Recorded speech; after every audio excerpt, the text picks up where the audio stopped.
Hey, this is the Coach Ed Podcast. I am Ed Weefolder. You can track me down at strengthfitnessandspeed.com.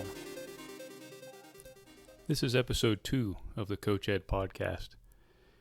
In this episode, I'd like to cover some things that I think are very important in regards to athleticism. I recently put out a 5-bullet summary of some things that I think are super important and that often get overlooked when someone's trying to become more athletic. You know, some folks get so carried away with, I've got to feel like I'm going to drop over and not be able to get up for a month, and I'm going to throw up for 5 minutes, and then and only then I've had a good workout. Kind of drives me nuts. I mean, there's a time and a place for that, for sure. But the number one thing that I think is lacking in athletic training programs is you've got to put more emphasis on strength, power, explosion, speed over muscular and aerobic endurance. In other words, more strength training, more plyometric work, more explosive training, and less distance, less circuit, CrossFit type workouts. There's a time and a place for those things, but they are largely overdone when it comes to training programs for athletes. The most common question we get, did John work hard? Did Sandy work hard? How did things go? Did they sweat? Were they breathing heavy? They're not sweating. Their shirt's not drenched. Well, if you work out with us in the summer, you got no choice. You're going to sweat just standing there. But sweat is no indication of a good workout.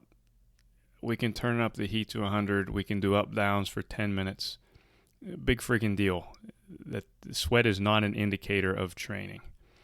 Anyways, most athletes have plenty of time for conditioning. They can do that, on their own. They can find a track. They can find a field. What most athletes lack is explosion. And there's a technique component to explosion. There's a strategy, and there's a training methodology. For example, you take a soccer or a basketball player or a football player, it's great to finish the game without being tired. Your aerobic system got you recovered at halftime. Fantastic.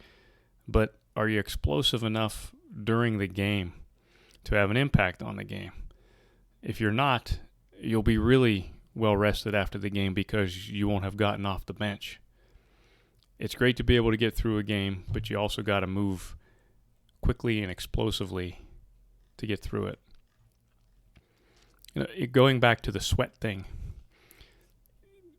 training for speed, agility, explosiveness versus conditioning, they are mutually exclusive events.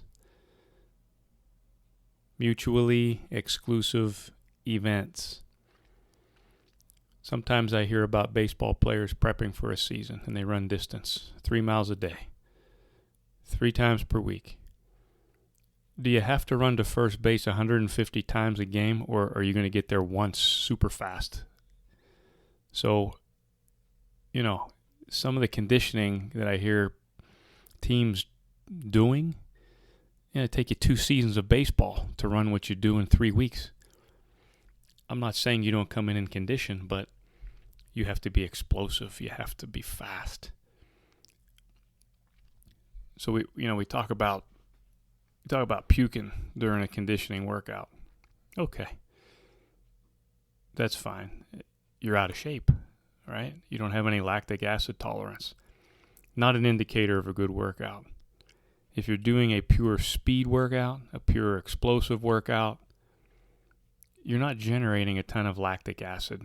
Throwing up is your body's attempt to get rid of lactic acid, right? If that's happening during a workout, you are not developing speed. Metabolic acid in copious, big amounts inhibits the firing of any fast twitch fiber that one's trying to tap for speed and explosive training. All you have to do is look at what happens to someone's vertical leap, 10-yard dash, broad jump after a 6-week bout of high-rep band squats. or what happens after, and I can cite several instances of this, Division I soccer players training like marathoners. They come back into me in the off season and their vertical leaps down 6 to 8 inches. They're 0.2 to 0.3 seconds slower in the 10-yard dash. You can do all of the plyometric and speed drills in the world, right? That's great.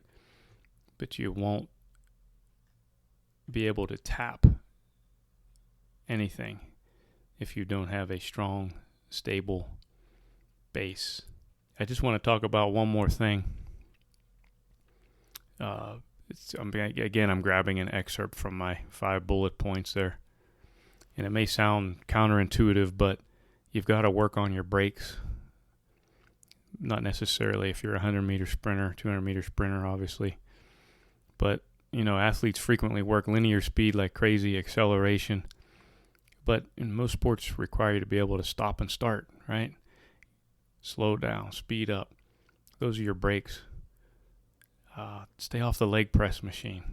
Spend more time in the squat rack. Don't bounce out of the low position of your squats. Every now and then do some pause squats, some 1.5 squats. Use your hamstrings and your butt down there, right? One of my favorite things to do is this goes way, way back to, some literature I read in the late 80s, early 90s. It involves complexing two things. That's just a fancy term for taking a resisted movement and coupling it up with a plyometric movement. One of my favorite things for cutting is not to go in a ladder for a half hour and dance through the ladder, and not to dance back and forth between cones. They become demonstrations. They don't become a way to overload and make a better athlete. They become demonstrations, right? You're dancing over the ground. You're not getting force into the ground.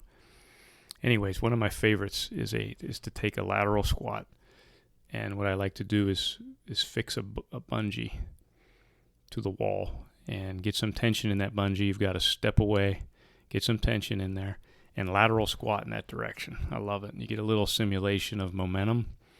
When you do that lateral squat, you're getting a nice eccentric contraction in the hamstring, and it's similar as to what happens when you are stopping and starting. Anyhow, I like to bang those out, not high reps, right? We're going to stay in that 5 rep zone. We don't need to do 15. We know what 15s do for us, not too much. But I like to do a set of 5 on each leg, and then I like to get out of there, take a minute and a half. It's okay. You're still working hard. Relax. And do a lateral plyometric movement coupled up with that. I absolutely love what that does for our athletes' ability to cut. Anyhow, yes, rest between sets, that's a whole nother topic. And that's a very, very, very neglected aspect of overloading training. And it's a very, very underrated way to greatly influence what you're after in your training program. So let's summarize what we just talked about.